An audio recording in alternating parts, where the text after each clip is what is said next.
இன்றைக்கி நம்மளுடைய எஸ்கே பைக்ஸில் வந்து பார்த்திங்கன்னா என்ன வண்டி எடுத்துகிட்டு வந்திருக்கோம் அப்படின்னு பார்த்தீங்கன்னா, இன்றைக்கி வந்து பார்த்திங்கன்னா ஒரு ஹோண்டா ஆக்டிவாவில் வந்து பார்த்திங்கன்னா 3G இந்த வெஹிக்கிளில் வந்து பார்த்திங்கன்னா இப்போ என்ன பண்ணிக்காருன்னா, இங்கே பாருங்கள் சைலன்சரில் வந்து இந்த இடத்துல வந்து நிறைய வண்டியில் வந்து பார்த்திங்கன்னா இந்த இடத்துல அந்த கார்டே இருக்காது. ஏன்னா அது ஸ்பேர் பார்ட்ஸில் போய் தேடி பார்த்துருக்காரு, அதுவும் கிடைக்கல.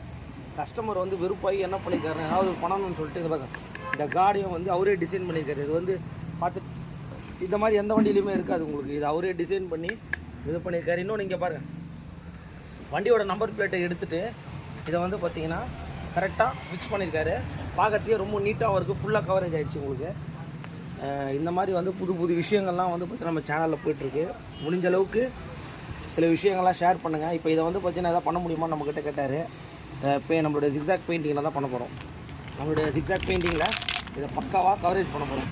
இப்போ வந்து பார்த்திங்கன்னா ஜஸ்ட்டு வந்து இந்த வண்டிக்கு நம்ம இது தெரியாத அளவுக்கு ஒரு 5 நிமிஷத்தில் ஸ்ப்ரே பெயிண்டிங்கில் விஷயத்தை முடிவு போனாங்க பாருங்க.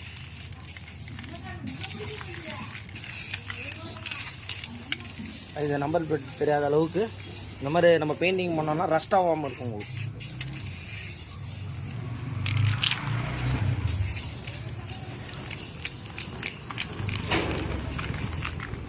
இப்போது இந்த ஃபினிஷிங் எப்படி வந்திருக்குன்னு சொல்லிட்டு நீங்களே பாருங்கள்.